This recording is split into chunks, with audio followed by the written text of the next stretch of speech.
My name is Michaela and I'm 21 years old and I am a college student, and I'm here to talk to you about what it's like having a mental health condition in college. I'm Jennifer, I'm 41, and I had to think about that. I'm Michaela's mother, and I'm doing this because this organization has helped us a lot, and so I hope to be able to help somebody else. For me, I think depression affects me in many ways. The number one thing that I started to notice when I did develop my depression was that I didn't want to participate in a lot of the things that I had been participating in. A lot of isolating behaviors I was participating in. I just didn't want to do anything. I just wanted to be alone, even though deep down I knew being alone was making me feel worse. But for some reason, trying to find the courage to go out and interact with people is really difficult. Usually when I'm feeling depressed, I notice that I sleep more, my eating habits can be really out of whack, and just generally feeling unmotivated. I think those are the main things that I experience when I'm feeling depressed. Michaela gets very cranky when her depression sits in, and she's usually very upbeat, very smiley. You can hear this laugh throughout the neighborhood. So, yeah, I notice that. She gets very cranky.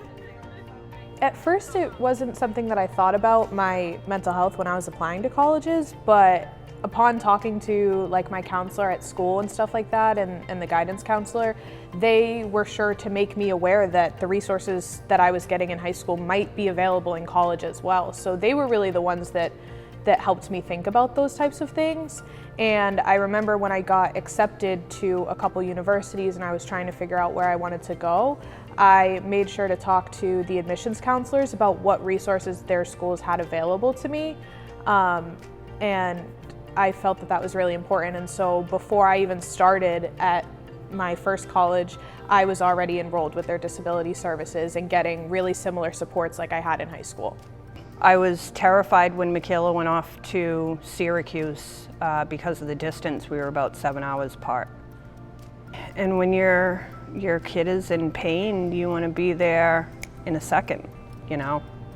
So I was relying a lot on Michaela to be vocal with what she needs, and that's not always her strongest point. So yeah, it was terrifying.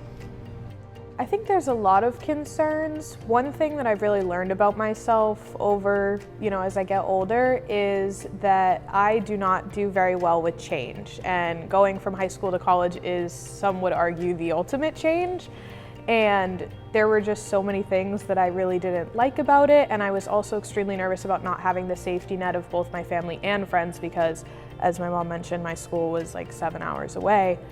I'm not super social, so trying to make those connections with peers was a concern of mine, and it ultimately led to me wanting to transfer universities. But yeah, I would say my main concerns were being able to make connections and have people to hang around with, and also just managing the changes that comes with living in a dorm and being on a meal plan and having to juggle classes that are arguably more difficult than high school, and a lot of things, honestly.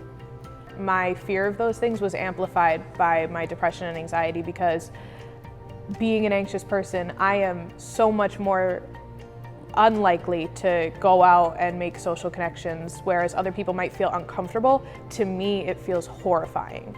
I would just rather be alone than try to build those connections. And so I think it impacted me in that way.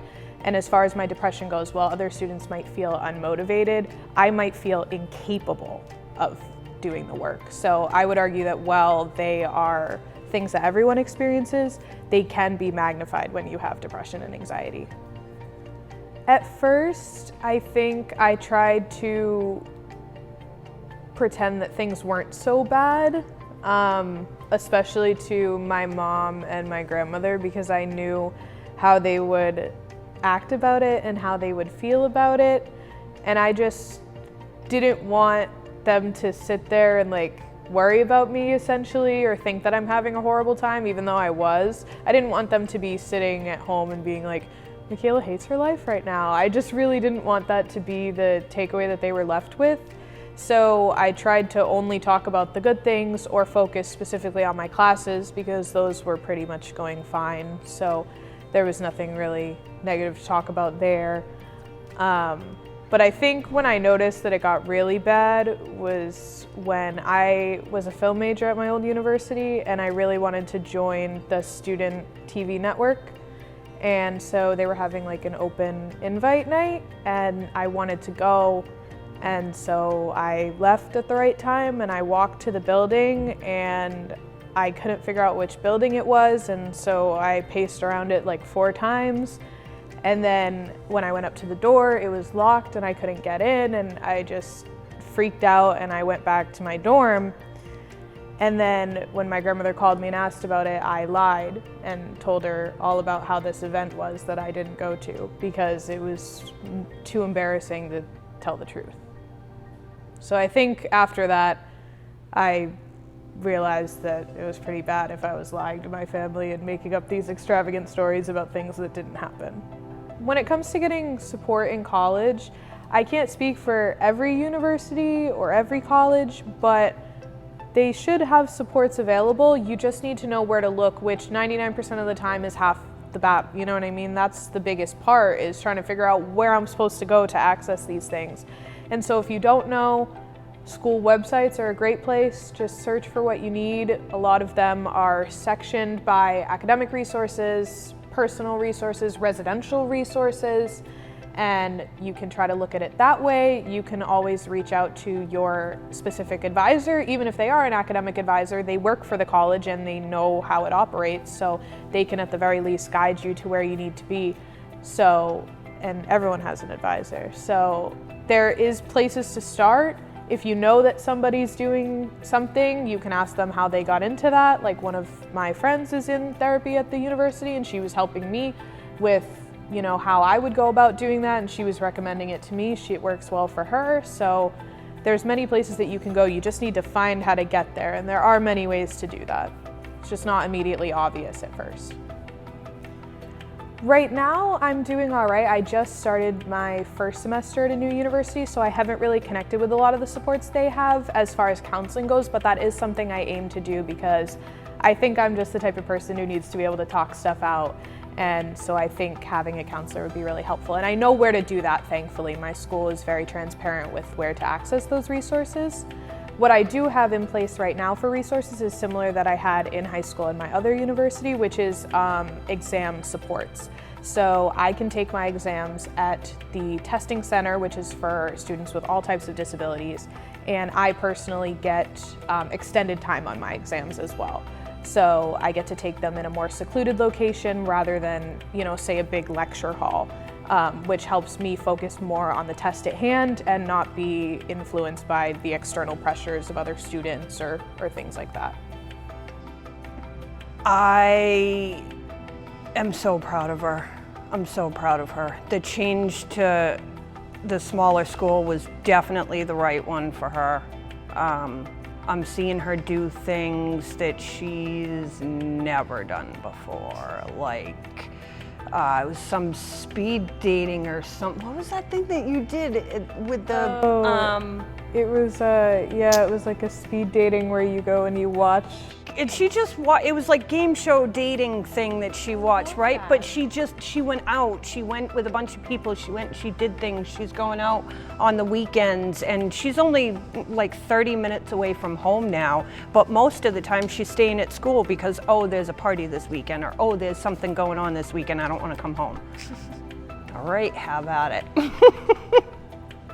I think it was pretty easy to get the services at my new school, having had the experience of getting them at Syracuse. But that's not to say that at Syracuse it was difficult either. So I think I was really fortunate to find schools that were super accommodating and very, you know, easy to listen to me and give me services. So essentially the process was extremely similar at both universities. So I went to meet with somebody in either the disabilities office or wherever those kind of services are housed, and we would just do an intake, and I would tell them what my mental health journey looks like, what's helpful for me, what's not helpful for me, what supports I've gotten in the past that have worked, and My first university didn't even ask me for documentation. They just were like, we can very much see that this is true of you and we're happy to give you those resources.